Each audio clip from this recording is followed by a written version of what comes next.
Let us see types of quadrilaterals. Let us understand the quadrilateral and their properties. So here, this is the parallelogram, a quadrilateral with each pair of opposite sides parallel. Here, each pair of opposite sides are parallel to each other. So AD parallel to BC and DC parallel to AB. Okay. Now AD and BC are of equal length, DC and AB are of equal length. Then angle A and angle C are equal in measure, angle D and angle B are equal in measure. Okay, and these are the diagonals DB and AC. Both the diagonals bisect each other, means cut each other in equally half. Okay, so let us see properties. Opposite sides are equal, opposite angles are equal, diagonals bisect each other. Now here, rhombus, a parallelogram with sides of equal length. This is the parallelogram, but the sides are of equal length. So SP equal to PQ equal to QR equal to RS. All the sides are of equal length. Now all the properties of a parallelogram. The rhombus will have all the properties of parallelogram. Diagonals are perpendicular to each other. If we draw the diagonals, that is SQ and PR, both the diagonals will cut each other in the middle at right angle. Okay. Now rectangle, a parallelogram with a right angle.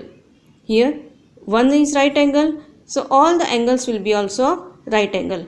Here opposite sides are equal in length, so NM equal to KL and NK equal to ML. Okay, all the properties of parallelogram. Each of the angle is a right angle and diagonals are equal. See here, the diagonals NL and KM are equal in length. Now square, a rectangle with sides of equal length. In the square, all the sides are of equal length. So SP equal to PQ equal to QR equal to RS. And here all the properties of parallelogram, rhombus and rectangle. So the square will have all the properties of parallelogram, rhombus and rectangles. So all these three properties are for square also. Now kite, a quadrilateral with exactly two pair of equal consecutive sides. Consecutive side means coming one after the other. So these two sides we can see here, the side DC and BC. Okay, so the DC and BC are of equal length and AD and AB are of equal length. So the diagonals are perpendicular to each other. Here if we draw the diagonal, that is AC and BD, if we join them, then they are perpendicular to each other, means they are making the angle of 90 degree in the middle. One of the diagonals bisect the other. See, this DB diagonal and AC diagonal is there. So AC will bisect BD, means AC will cut BD in equal half. Okay, in the figure measure of angle B equal to measure of angle D, but measure of angle A is not equal to measure of angle C. We can see here angle B and angle D are of equal measures, but angle A and angle C are not of equal measures. Now let us see what is trapezium.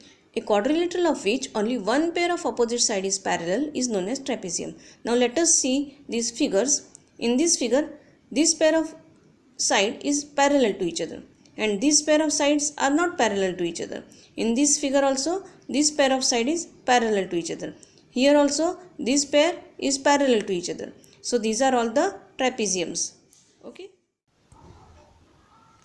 Let us start with exercise 3.4. Question number 1. State whether true or false. All rectangles are square. The statement is false. All squares are rectangles, but all rectangles are not squares. Now all rhombuses are parallelograms. The statement is true because opposite sides of rhombus are equal and are parallel to each other. Third one, all squares are rhombuses and also rectangles. So the statement is true because all squares are rhombuses, as all the sides of a square are of equal length. Then all the squares are also rectangles, as each internal angle measures 90 degree. Now D, all squares are not parallelograms. False, because all squares are parallelograms, as opposite sides are equal and parallel. Okay. Now E, all the kites are rhombuses. False, a kite does not have all the sides of the same length and rhombus have all the sides of the same length. Now all rhombuses are kites. So True, a rhombus also has two distinct consecutive pair of sides of equal length. Okay, all parallelograms are trapeziums, so it is true all the parallelograms have a pair of parallel sides. Now all squares are trapeziums.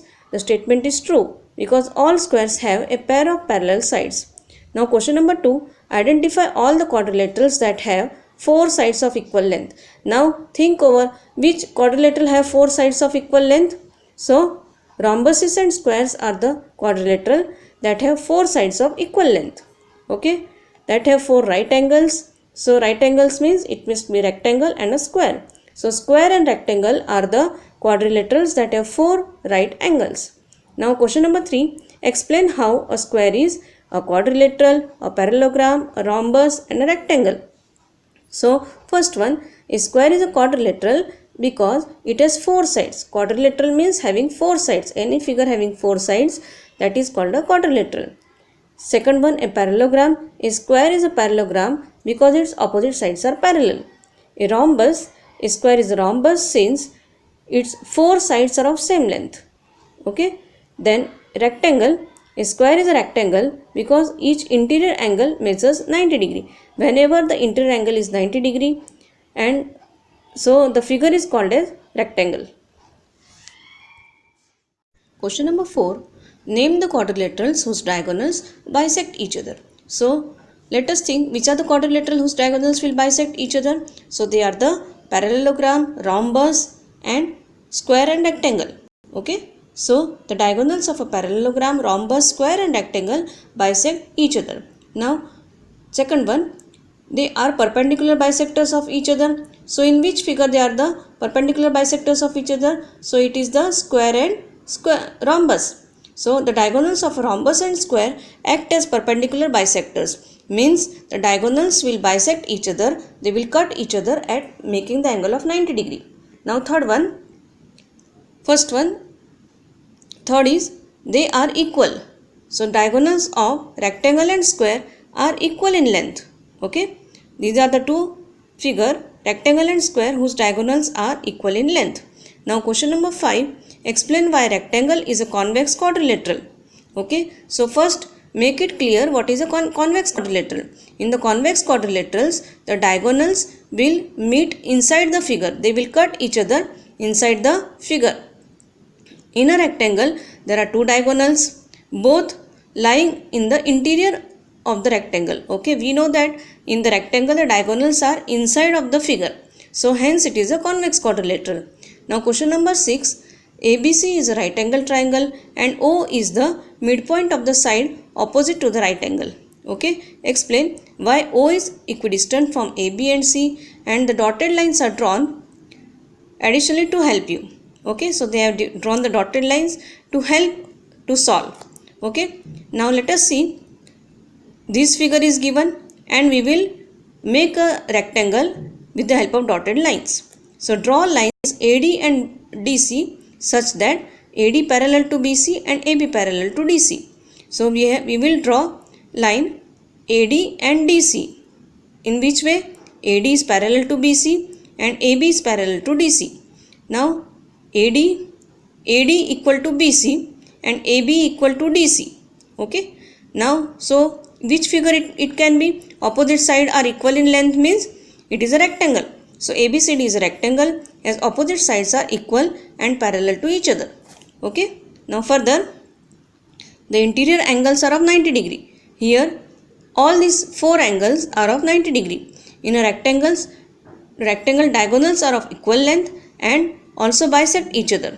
Okay. So here in this figure we can see that these two diagonals, they are of equal length and they are bisecting each other. They are cutting each other, making equal half. Okay. Hence AO equal to OC equal to BO equal to OD.